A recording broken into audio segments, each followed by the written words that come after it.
Look, the big mistake they made was that they came and designed a short-term war, but they didn't realize this might turn into a long-term one. Even the greatest international powers, if they initially plan for a short-term war and halfway through it becomes a long-term war, no matter how much power they have, they will be defeated. Why? Because short-term wars have a specific design. They require limited logistics and limited preparations. A long-term war requires abundant logistics, extensive planning, and they have to anticipate many consequences. What? They thought the Islamic Republic would be finished in 48 hours. First, they brought one aircraft carrier. Then recently they said, for precaution, let's bring another ship, too. But now they're saying we must bring in whatever ships we have from anywhere in the world, so maybe we can handle this. They came for 48 hours. Now, if they want to stay for long term, from the fatigue of the forces to the shortage of ammunition, they will be burdened with other problems. Secondly, they didn't think the war would become long term. They didn't think, for example, the price of oil would go from $80. It has already gone up to 110. You should expect 120 and 150 oil in the coming days. We're getting close to 150? Yes, he says. Well, what does this mean? It means the entire global economy will collapse. If the global economy collapses, then the world will the world allow Trump to continue his warmongering? Or will the countries of the region allow him to continue his warmongering? Sorry, the president wants you right away. Oh, okay. Okay, see you shortly, Mr. Secretary. How's the president? Was he stressed? No, the president is in great spirit. जब से ये जंग चालू हुई है तब से स्थिति ऐसी है कि रोज सुबह उठ के लगता है आज क्या एस्केलेशन हो गया। कभी ऐसा लगता है कि कहीं ऐसी न्यूज़ तो नहीं आ गई कि घर तक हमारे जंग पहुंच गई है, क्योंकि स्थिति जो है किसी के भी कंट्रोल में नहीं है। जिस तरीके से इतना रैपिड एस्केलेशन हुआ है इतने शॉर्ट स्पैन ऑफ टाइम में, हम तो इतने सारे एक्सपर्ट्स को सुनते हैं जिन्होंने ये सब प्रेडिक्ट किया था कि ऐसा हो सकता है, पर किसी भी एक ने ये नहीं प्रेडिक्ट किया था कि इतने जल्दी हो सकता है। क्योंकि बात ऐसी है कि अगर किसी के कंट्रोल में नहीं है और अगर आप बस you are just going through the motions of escalation, तो ये कहां पर रुकता है। Towards the end of the video इसके बारे में बात करेंगे एंड कोशिश करेंगे आपको एक होपफुल पॉजिटिव सिनेरियो भी देने की, क्योंकि अभी तो जो स्थिति है उससे सब डूम एंड ग्लूम ही नजर आ रहा है। तो अभी जो लेटेस्ट एस्केलेशन हो गई है एंड हमारे डोनाल्ड ट्रंप भाई साहब ने क्या बोले, इनका इतने कॉम्प्रोमाइज्ड हैं, ये डिमेंशिया से पीड़ित हैं, समझ में इनके कुछ आती नहीं है, अपने आसपास पूरी दुनिया खुद ही जला रहे हैं और इनको समझ भी नहीं आ रही। अब बताया जाता है कि एक जगह है खर्ग आइलैंड जो ईरान की ही है, just off the coast of mainland है, उसको जाकर अटैक कर दिया।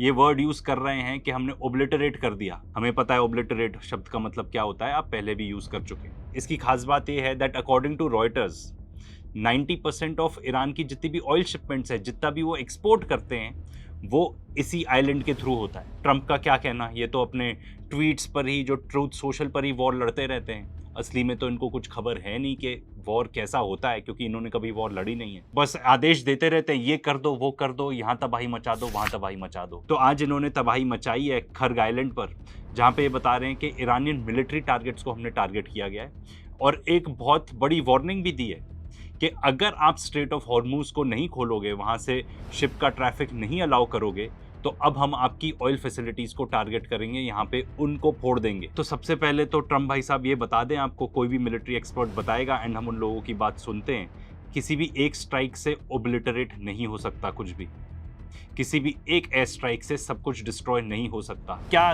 ग्राउंड इन्वेजन की भी बात हो रही है, ट्रूप्स को डिप्लॉय करने की बात हो रही है, यूएस मरीन्स को ऑल द वे जापान में है इनका गढ़, और वहाँ से यहाँ पर आएंगे इतने सारे मरीन्स। अराउंड 50,000 की फोर्स ऑलरेडी है, इनको ऐड करके, या तो इनको ऐड करके 50,000 की फोर्स हो जाएगी।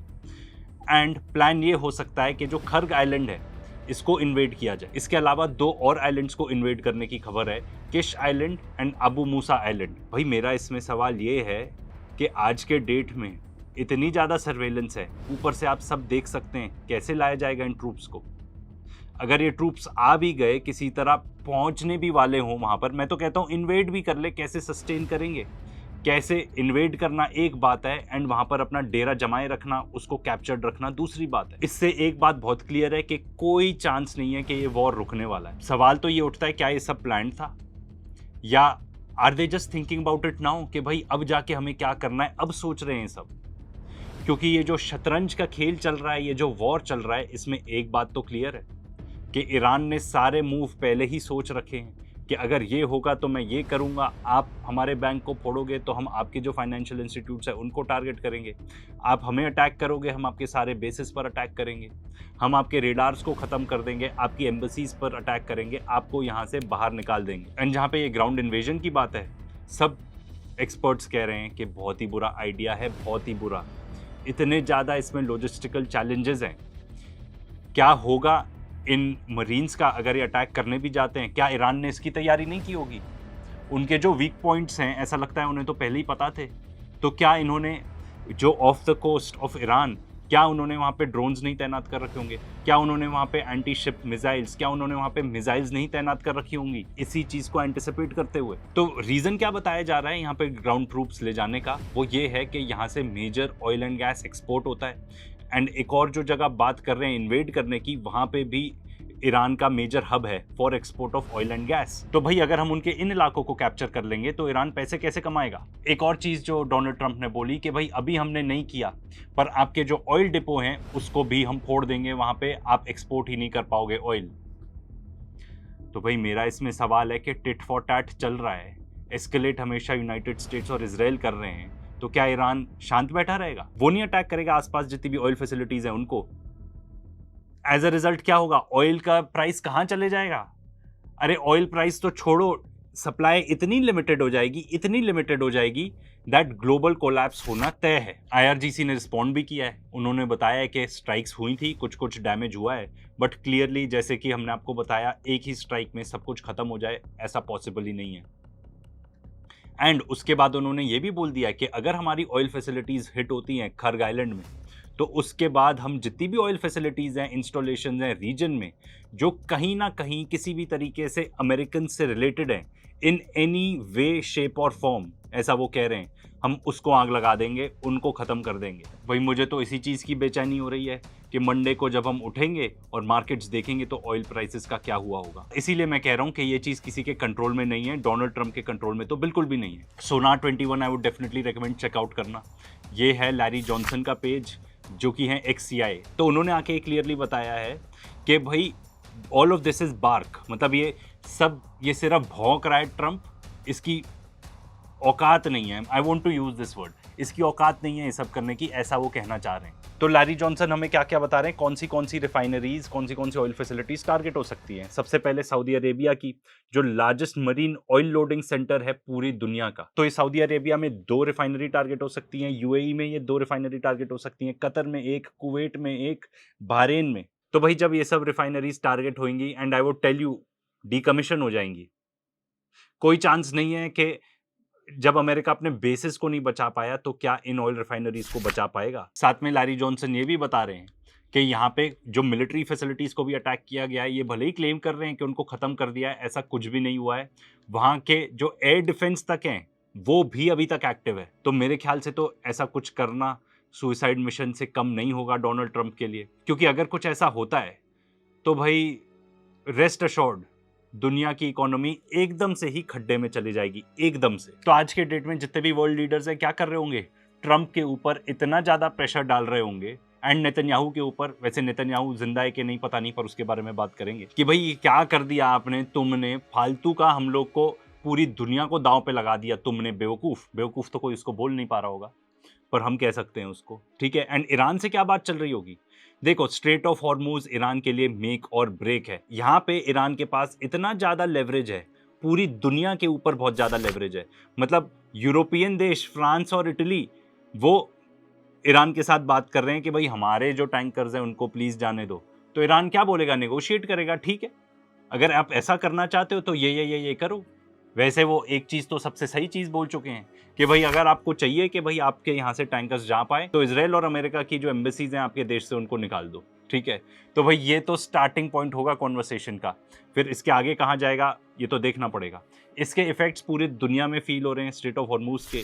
इंडिया में भाई एयर ट्रैवल महंगा हो चुका है तो मुबारक हो, ठीक है। गैस की जो किल्लत चल रही है उसके बारे में बात ना ही करें तो बेहतर है।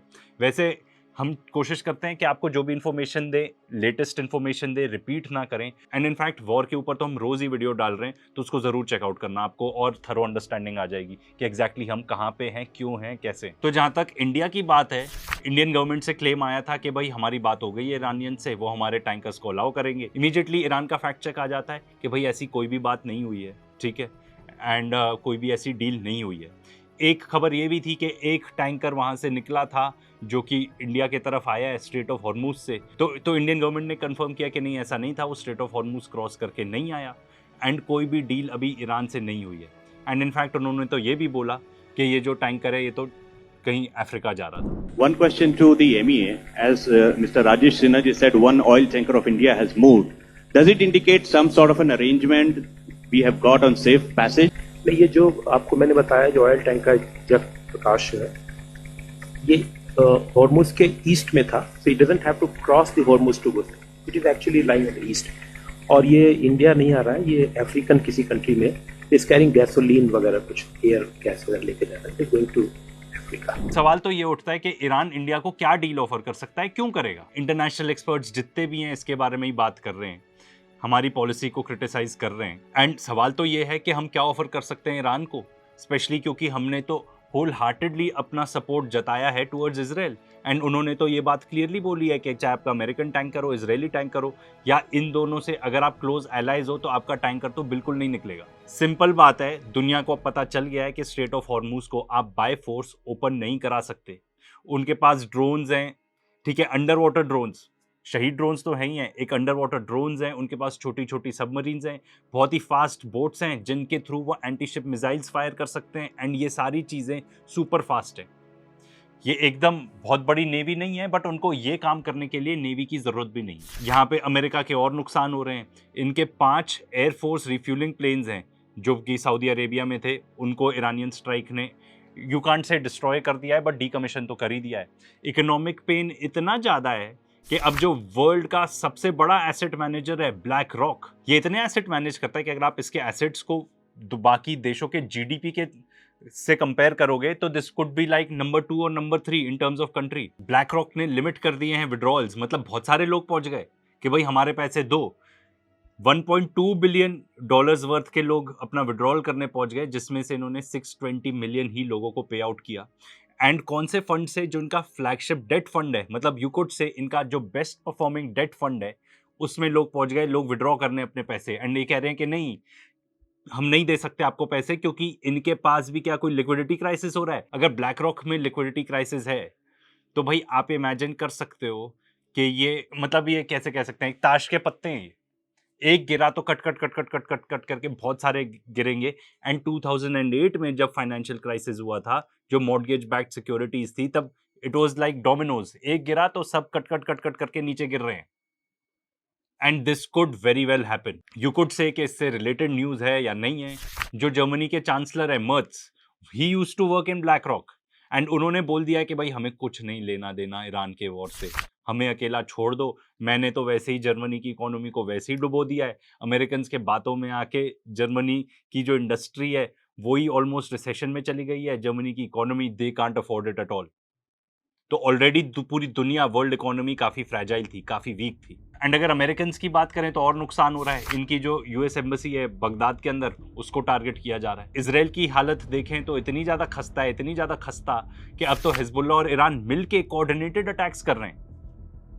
पर इजरायलीज हैं, इनको अपना प्रोपेगेंडा करना है, ठीक है। कभी प्रोपेगेंडा करते हैं कि देखो बॉम्ब शेल्टर्स के अंदर एकदम रेप पार्टी चल रही है। एंड एक बार ये देख लो यार, ये जरा इतनी बेवकूफ़ी का प्रोपेगेंडा है। बॉम्ब शेल्टर के अंदर डेटिंग सुनिए कभी? ये इजराइल में सच में हो रहा है, और इजराइल की गवर्नमेंट खुद इसे प्रमोट कर रही है। तो आप सबको पता है कि वहां पे बॉम्ब्स और मिसाइल गिर रहे हैं। वहीं उस तरफ एक ऐप है जिसका नाम है हुब। वो आपको ये बताती है कि अगर आप खुदा ना खास्ता किसी बॉम्ब शेल्टर या बंकर के अंदर फंसे हुए हो कुछ देर के लिए, कुछ दिनों के लिए, तो वहां पे अंदर और कौन से सिंगल लोग हैं ये क्यूआर से पता करो और जाओ उनसे मिलो। बॉम्ब शेल्टर्स में डेटिंग चल रही है भाई। जो भी ये क्रिएटर है, अरे मेरे भोले नंदू, जरा तुमको पता नहीं है कि इजरायलीज कैसे प्रोपेगेंडा करते हैं। कोई भी वीडियो उठा के देख लो यार, इतने सारे हैं कि रेनिंग डाउन, मतलब इतनी सारी मिसाइल्स है। कुछ देखो, एयर डिफेंस तो अब खत्म ही है। सभी जगह का खत्म है, ये सब एकदम ही इररिलेवेंट है। I think this is clear. And देखो, वैसे मैं नॉर्मली इंडियन मीडिया को तो हम बहुत ही ज़्यादा क्रिटिसाइज करते हैं, पर ये देखो इस इंडियन रिपोर्टर की रिपोर्टिंग, ये बता रहा है कि कब कोई सो ही नहीं पाता, टेलीवीव के अंदर कोई सो ही नहीं पाता, इम्पॉसिबल है। आप जरा घर पहुंचते हो तो फिर से सायरन बजने लगते हैं। रात के 3:45 बज गए हैं। जो कहते हैं ना कि नींद हराम हो गई है, वाकई में इसराइल में लोगों की नींद हराम हो गई है। बार बार सायरन्स बजती है, बार बार मिसाइल अटैक किए जाते हैं। सुबह के अभी रात के 3:45 बज चुके हैं, अभी तक तकरीबन 6 बार सायरन्स हुई हैं, यानी बिल्कुल सोने नहीं दिया जा रहा है। यहाँ पे आप सुन सकते हैं, अभी न जाने कहां पे अटैक होगा। ये देखिए, कभी लेबनान से हमला किया जाता है, कभी यहां ईरान से हमला किया जाता है। हालांकि दावा कर रहा था यूएस के, देखिए देखिए किस तरीके से लोगों को भागना पड़ता है। ये भाग रहे हैं शेल्टर में क्योंकि जोरदार सायरन्स हो रही हैं।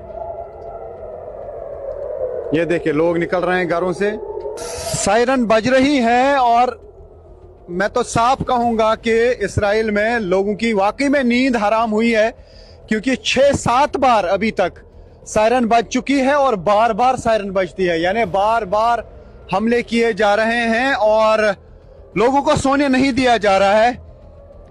मैं भी जागा हूं, सोने की कोशिश जो ही करते हैं, जो ही नींद आने लगती है तो ऊपर से सायरन बजती है। ईरान और हिजबुल्लाह की तरफ से अटैक किए जा रहे हैं। हालांकि यूएस की तरफ से कल भी दावा किया गया कि फ्रीक्वेंसी कम हो गई है, लेकिन ऐसा नहीं है। कल से फ्रीक्वेंसी बढ़ गई है, कल से ज्यादा मिसाइल्स अटैक और ये जो रॉकेट अटैक है वो ज्यादा हो गए हैं, जो हम यहाँ पे देख पा रहे हैं। सुन सकते हैं आप, सायरन बज रही है इर्द गिर्द। एंड एक दूसरे भी हैं इंडियन रिपोर्टर जो बता रहे हैं किसी तरह से तो अपनी जान बचा के निकले हैं वहां से। सायरन भी नहीं बजते, इतनी ज्यादा डेथ्स हो चुकी हैं। बेन गुरियन एयरपोर्ट पर ऐसा क्राइसिस 100 से ज्यादा लोग एक एयरप्लेन में नहीं जा सकते, ऐसा उन्होंने रूल बना दिया है। क्योंकि अगर लोगों को अलाउ करेंगे, लोग तुरंत पहुंच जाएंगे। हमें निकलना है यहाँ से, हम तो डुअल पासपोर्ट होल्डर हैं भाई, हमें नहीं रहना यहाँ पे, ठीक है। लोग एक्चुअली जो व्हाटएवर दे से कि बॉम्ब शेल्टर के अंदर हो रहा है, लोग एक्चुअली आपस में लड़ाई कर रहे हैं। देखो, अब IRGC ने इवैक्यूएशन ऑर्डर इशू कर दिया है टेल अवीव के अंदर, एंड वो तो ये बता रहे हैं कि वॉर तो अभी चालू भी नहीं हुई है, वॉर तो अभी चालू होनी बाकी है। कर्नल विल्किंसन बता रहे हैं कि 30% इजरायली रिजर्विस्ट जिनको बुलाया जा रहा है लेबनान में जंग लड़ने के लिए, आ भी नहीं रहे हैं। Do you know that 30%, I'm told by reliable sources, 30% of the Israeli reserves have not answered the 90,000 call-up that Netanyahu issued a few days ago in order to go on with Lebanon and to do what he's doing. They got 30,000 people that didn't show up. But सवाल जो हम सबको पूछना चाहिए वो ये है, क्या धरती का बोझ नेतन्याहू मर चुका है? नेतन्याहू हमेशा ही likes to control the narrative, हमेशा आके कुछ बड़बड़ करता रहेगा वो। आजकल कोई स्टेटमेंट ही नहीं आती, डिफेंस मिनिस्टर की स्टेटमेंट आ रही है इंस्टेड। जब से वॉर चालू हुआ है, ऑलमोस्ट एक हफ्ते से कोई पब्लिक अपीयरेंस नहीं की है उसने। जब 12 डे वॉर हुआ था, याद है, तब कंटिन्यूस पब्लिक अपीयरेंसेस करता था कि जहां भी मिसाइल गिरती थी, कहीं साइट्स पे जाके देखता था कि बता रहा है कि मैं यहाँ पे हूँ, मैं कहीं गया नहीं। फिर उसके बाद इनकी यूएस एनवॉय के साथ एक मीटिंग थी जो लास्ट मिनट कैंसिल हो जाती है। फिर एक वीडियो रिलीज होता है, ठीक है, ये नेतन्याहू का, this is doing the rounds on social media, कि इसकी AI देखो, ये AI वीडियो है, कंफर्म्ड है क्योंकि इसकी 6 उंगलियां दिख रही हैं। इसके दांत देखो, ये कम डेविलिश, कम सेटन दिखता था क्या ये आदमी, कि अब इसके दांत देखो कैसे हो गए हैं, उससे भी ज्यादा बदतर दिख रहे हैं। फिर प्राइम मिनिस्टर ऑफ इजराइल का जो एक्स का हैंडल है, उससे एक पोस्ट होता है, ठीक है, इतना अजीब सा पोस्ट है जिसमें लिखा है कि अनकन्फर्म्ड रिपोर्ट्स आई हैं कि प्राइम मिनिस्टर इज डेड। उसके बाद ये डिलीट भी कर देते हैं, ये जो पर्टिकुलर ट्वीट है ये डिलीट हो जाती है। अब आई डोंट नो इसका इससे रिलेशनशिप है कि नहीं, पर ये जो सेक्रेटरी थे, जो आपने शुरू में प्रोमो में देखा था वीडियो, वो थे ट्रेजरी सेक्रेटरी बेसेंट। उनके एक लाइव इंटरव्यू होने वाला था, सडनली उनको सिचुएशन रूम में बुला लेता है डोनाल्ड ट्रंप। फिर उसके बाद जब वो आता है, उसकी हालत खराब है। Sorry, the president wants you right away. Oh, okay. See you shortly, Mr. Secretary. How's the president? Was he stressed? No, the president is in great spirit. ये वैसे लोग स्पेकुलेट कर रहे हैं, इसको नेतन्याहू की डेथ से रिलेट कर रहे हैं। मुझे लगता है ये लोग तो खुशी होंगे अगर वो मर जाएगा तो। ब्लैकमेल करने वाला एक तो खत्म हुआ, तो भाई वो मरा है कि नहीं 100% तो कोई तब तक नहीं बोल सकता जब तक कोई न्यूज़ ना आ जाए। पर या तो वो मर चुका है, या इतने ज़्यादा सीरियसली इंजर्ड है कि कोमा में है, ठीक है, या उसकी इतनी ज़्यादा फट चुकी है कि वो बस कप आ रहा है, कुछ भी कर नहीं पा रहा, या वो भाग चुका है। पर अगर भाग भी गया है तो वहां से वीडियो रिकॉर्ड करके दे दे भाई, ये एआई के डालने की क्या जरूरत है। इससे फर्क क्या होगा? बहुत मजा आ रहा है स्पेकुलेशन करने में at the thought of Netanyahu's death. तो भाई ये बंदा इजराइल की पॉलिसी चला रहा था इतने टाइम तक, ऑलमोस्ट डिक्टेटोरियल टाइप ही था, रीढ़ की हड्डी था ये इजराइल की, ये जो एक्सपेंशनिस्ट पॉलिसी है उसका। 96 से 99 प्राइम मिनिस्टर रहा, फिर 2009 से अभी तक तो यही प्राइम मिनिस्टर है। 20 साल हो चुके हैं इस आदमी को राजकाज करते हुए over the genocidal state of Israel. ये बताता है आपको कि अगर आप झूठ अच्छे से बोल सकते हो, ब्लैकमेल करना आपको आता है, तो how far you can get in life. वैसे इजरायलीज आपको बताना नहीं चाहेंगे कि अगर ये मर गया है तो, एंड उसके बहुत सारे रीजंस हैं। It makes them look weak. भाई लोग पूछेंगे अगर यही मर गया तो और कौन कौन मर गए हैं? तो ईरान के कंपैरेटिव यहाँ की स्थिति कैसे बेहतर है? जब ईरान में इतनी डिकैपिटेटिंग स्ट्राइक्स हो चुकी है तो यहाँ पे तो देखो क्या हाल है, ठीक है। एंड ऊपर से सवाल मेरा ये है कि अब इजराइल कह रहा है कि हम तो इन्वेड करेंगे लेबनान को, तो who is in control? Gulf countries की बात करें तो वहां पे अगेन हालत इतनी ज्यादा खस्ता होगी, and I can assure you कि अब वहां से वीडियोस वगैरह आने और कम हो जाएंगे, जितने थोड़े बहुत आ रहे हैं उससे भी, कि यूएई के अंदर 10 लोगों को अरेस्ट कर लिया गया है, ठीक है, क्योंकि they were recording and posting videos, and minimum sentence है 1 साल का जेल में एंड ऑलमोस्ट 1 लाख दिरहम का फाइन भी है। तो भाई अपनी जान को कौन रिस्क पे लगाएगा, ठीक है, एंड वीडियोस रिकॉर्ड करके पोस्ट करेगा। बहरीन में तो स्थिति बता रहे हैं कि शायद जो सुल्तान है वही वहां से कट ली है, ठीक है। जो कुवैत है, दे आर सेइंग कि may be that can get taken over by Iraq, छोटा सा तो देश है। तो भाई जो गल्फ कंट्रीज का मॉडल था, मैं हर वीडियो में कहता हूँ एंड फिर से रिपीट करूंगा, ये तो खत्म है। अनलेस ये अपना जो इनकी सोच है ना, मेंटालिटी है, जिस पाथ पे ये लोग हैं उसको करेक्ट कर लें, ईरान के साथ सुलह कर लें, एंड अमेरिका को इतने सर पर चढ़ा के ना रखें।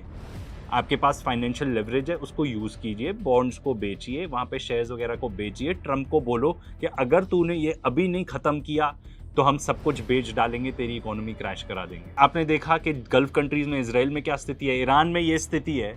एंड मैं इमेजिन नहीं कर सकता कि हमारे सब कॉन्टिनेंट में, हमारे सारे देश इंक्लूड कर लो, सब कॉन्टिनेंट में ऐसी स्थिति आएगी कि रैली निकलती है in the middle of a war, आसपास बम गिर रहे हैं, फिर भी लोग रैली कर रहे हैं, एंड सारे लीडर्स जो हैं पूरे देश के, सुप्रीम लीडर नहीं है, बिकॉज ये भी अब नहीं पता कि ही इज एक्चुअली इंजर्ड या स्थिति क्या है एग्जैक्टली। 1400 लोगों को मार चुके हैं ये, 18,000 से ज़्यादा लोग इंजर्ड हैं, फिर भी इनके प्रेसिडेंट, माय फेवरेट इनके फॉरेन मिनिस्टर, ठीक है, अली लारेजानी जो सेक्रेटरी हैं सुप्रीम नेशनल सिक्योरिटी काउंसिल के, ये सारे जो लीडर हैं देश के, वो hand in hand with the people of the country, they are out on the streets, and बाजू में बॉम्बिंग चल रही है। एंड क्यों कर रहे हैं बॉम्बिंग? क्लियरली ये लोगों को डराना चाहते हैं कि तुम लोग निकलोगे तो हम बॉम्ब करेंगे। पीपल डोंट केयर, ये लोग फुल रेजिलियंट मोड में है, ठीक है, ये बिल्कुल भी डरने वाले नहीं है ये लोग, क्लियरली। एंड ये सब तब स्थिति है जब ईरान के अंदर ही 32 लाख लोग डिस्प्लेस हो चुके हैं। इसके अलावा लेबनान में 8 लाख लोग से भी ज़्यादा डिस्प्लेस हो चुके हैं। ये स्थिति है यहाँ पे। सबसे जो गंभीर मामला है वो ये है कि ये जो वॉर है ना, ये सिर्फ मिलिट्री तक सीमित नहीं है। पहले आपने मिलिट्री बेसिस टारगेट किए, ठीक है, उसके बाद जो एनर्जी डिपोज हैं, जहाँ पे ऑयल डिपोज हैं, ठीक है, या रिफाइनरीज हैं, उनको टारगेट करने लग गए एक दूसरे के। डिसैलिनेशन प्लांट्स टारगेट करने लग गए, ईरान के अंदर टारगेट किया, ईरान ने बहरीन के अंदर किया। And knowing very well Iranians कि भाई ये जो अरब पॉपुलेशन है वो तो कितनी ज़्यादा रिलाई करती है डिसैलिनेशन प्लांट्स पर, या इजरायलीज फॉर दैट मैटर, उन्होंने जाके उनके डिसैलिनेशन प्लांट्स को टारगेट नहीं किया। उसके बाद जो फाइनेंशियल इंस्टीट्यूट्स हैं उनको टारगेट करने लग गए, टेक हब्स को टारगेट करने लग गए, ठीक है। अब तो IRGC कह रहा है कि गूगल, ये सब भी फेयर प्ले हैं, तो इकोनॉमी को टारगेट करने लग गए आप लिटरली, ठीक है। आप हॉस्पिटल्स को, जो पूरा हेल्थ का इंफ्रास्ट्रक्चर है, उसको टारगेट करने लग गए। एंड ये सारी एस्केलेशंस USA एंड इजराइल ने की है, ईरान तो बस एस्केलेशन जैसे हो रही है टिट फॉर टैट कर रहा है। ये thanks to our friends in Iran.screenshot हमारे पास ये न्यूज़ आई है कि अमेरिका ने टारगेट किया है एक ऐसी जगह को जहाँ पे बहुत सारे सप्लाईज रखे हुए थे बेबी फार्मूला के, एंड बहुत सारी इसेंशियल मेडिकेशन रखी हुई थी उन पेशेंट्स के लिए जिनको रेयर एंड क्रॉनिक डिजीजेज हैं। आई डोंट थिंक कोई भी डाउट रह गया है कि अमेरिका के पास कोई स्ट्रैटेजी नहीं है, वो तो लोगों को बस प्रेशराइज करना चाह रहे हैं, सिविलियन पॉपुलेशन को मारना चाह रहे हैं, एंड यही उनको आता है, यही वो लोग कर रहे हैं। एक और जो बड़ी प्रॉब्लम अमेरिका के लिए है वो ये है कि एनरिच्ड यूरेनियम है ईरान के पास, वो कहाँ है, किसके पास है, उसका ये लोग क्या करने वाले हैं, न्यूक्लियर बॉम्ब्स बनाने वाले हैं या छोटे छोटे टुकड़ों में अपने छोटे छोटे वेपन्स में यूज़ करके जगह जगह बॉम्बार्ड करने वाले हैं, किसी को नहीं पता। तो क्या ट्रूप्स इस चीज़ के लिए डिप्लॉय हो रहे हैं? मैंने तो जितने भी इंटरव्यूज सुने एक्सपर्ट्स की, वो बता रहे हैं it is like finding a needle in a haystack. मतलब पूरे ईरान में कहाँ पे हैं आपको कुछ नहीं पता, आप बस स्पेकुलेट कर रहे हो, अपने लोगों को भेज रहे हो, मौत के कुएं में डाल रहे हो आप अपने मरीन्स को। देखो अमेरिकन की बहुत ज़्यादा फटी हुई है, ठीक है, एंड अगर आपको कोई भी डाउट है तो वो जो इनका स्कॉट बेसेंट जो है ट्रेजरी सेक्रेटरी, उसका इंटरव्यू देख लेना। पीट हेग्सेथ के कुछ इंटरव्यूज़ हैं वो देख लो।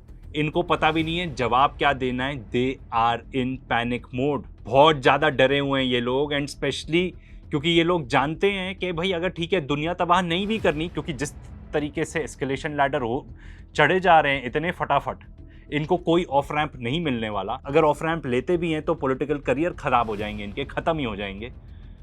इनको कुछ नहीं पता ये जवाब भी क्या दे रहे हैं। सवाल तो ये है कि अभी तक तो हम सोचते थे नेतन्याहू चला रहा है वॉर, ठीक है, नेतन्याहू सबको ब्लैकमेल कर रहा है, ये एप्स्टीन फ्यूरी ऑपरेशन चल रहा है, ये एप्स्टीन वॉर चल रहा है, पर नेतन्याहू तो कहीं आसपास आया ही नहीं। It seems he is out of the picture. क्या वो मर चुका है? We don't know. तो फिर चला कौन रहा है वॉर? एंड भाई आप कहाँ पहुंचोगे? मतलब are Israelis in control of this? मुझे तो नहीं लगता, पर अगर वो लोग हैं तो if you have such genocidal maniacs, Israel जैसा देश जो मेरे ओपिनियन में इनके पास कोई हक ही नहीं है एग्जिस्ट करने का। अगर आपके सोसाइटी में कोई ऐसा पागल हो, एक नंबर का होमिसाइडल जेनोसाइडल पर्सन हो, सीरियल किलर हो, जिसका एक ही मकसद है सबको मार देना, तो क्या ऐसे इंसान को आप अपने सोसाइटी में रहने दोगे?